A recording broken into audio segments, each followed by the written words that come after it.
శ్రీరాఘవం దశరథాత్మజమప్రమేయం సీతాపతిం రఘుకులాన్వయరత్నదీపం ఆజానుబాహుం అరవిందదలాయతాక్షం రామం నిశాచర వినాశకరం నమామి.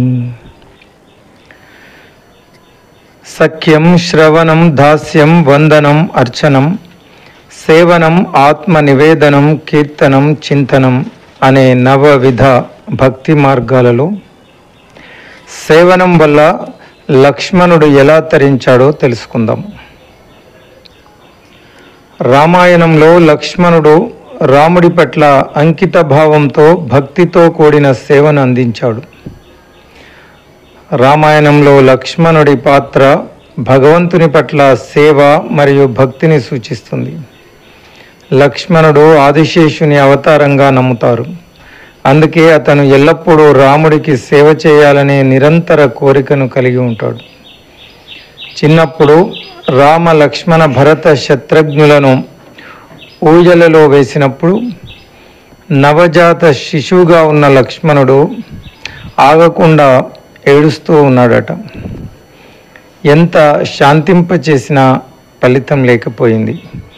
చివరికి వశిష్ఠ మహర్షి లక్ష్మణుడిని రాముడి ఊయలలోనే ఉంచమని సూచించాడు.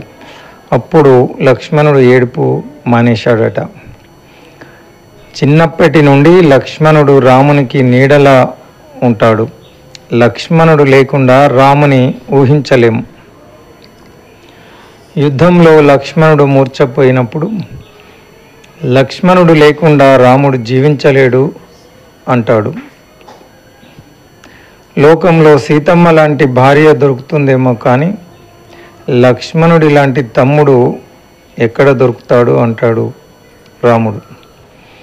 14 సంవత్సరాలు రాముడు వనవాసం చేయాల్సి వస్తే రామునితో పాటు వనవాసానికి వెళ్ళి సీతారాములను కంటికి రెప్పలాగా రాత్రి పగలు నిద్ర లేకుండా వారికి సేవ చేసుకుంటూ కాపాడినటువంటి మహానుభావుడు లక్ష్మణుడు.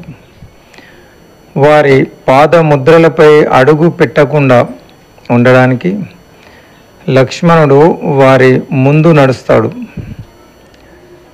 రాముడిని సేవ చేయడానికి తన భార్య ఊర్మిళను విడిచి తాను 14 సంవత్సరాలు సీతారాముల సేవ చేశాడు. ప్రభువును ఎలా సేవ చేయాలో మనకు చూపించాడు. అతను ప్రతిదీ లక్ష్మణుడి జీవితంలో త్యాగమే. తన నిద్రను త్యాగం చేశాడు. తన భార్యను, తన ఐశ్వర్యం, తన రాజభోగాలను అన్నిటినీ సీతారాముల కోసం త్యాగం చేసిన మహానుభావుడు.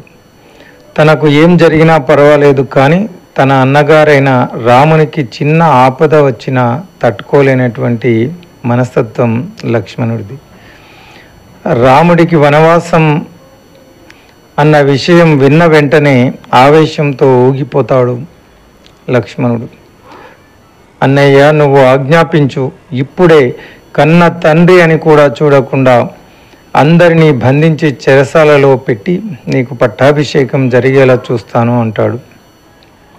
సీతమ్మ కోరిక మేరకు శ్రీరాముడు మాయలేడిని తేవడానికి అడవికి వెళ్తున్నప్పుడు సీతమ్మకు రక్షణగా లక్ష్మణుడిని ఉండమని చెప్తాడు.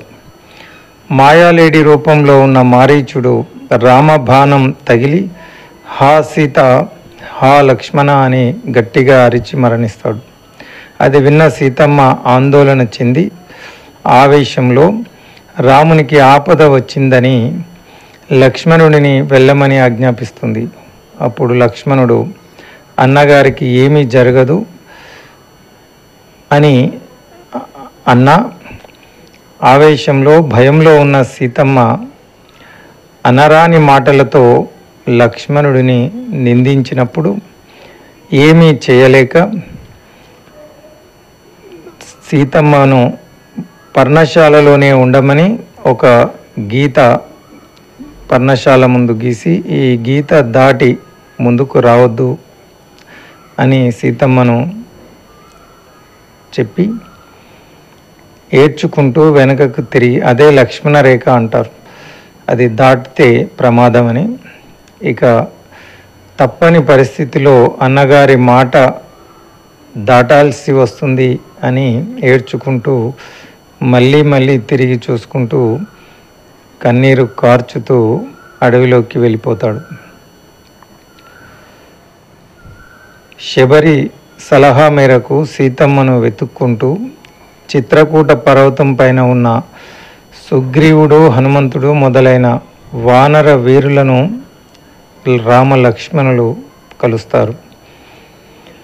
అప్పుడు సీతమ్మ విషయం తెలుసుకున్న సుగ్రీవుడు, ఈ మధ్య ఎవరో ఒక దుర్మార్గుడు విమానంలో ఒక స్త్రీని బలవంతంగా తీసుకువెళ్తూ ఉంటే మమ్మల్ని చూసి ఆమె ఏడ్చుకుంటూ నగలను మూట కట్టి ఈ పర్వతంపై పారవేసింది.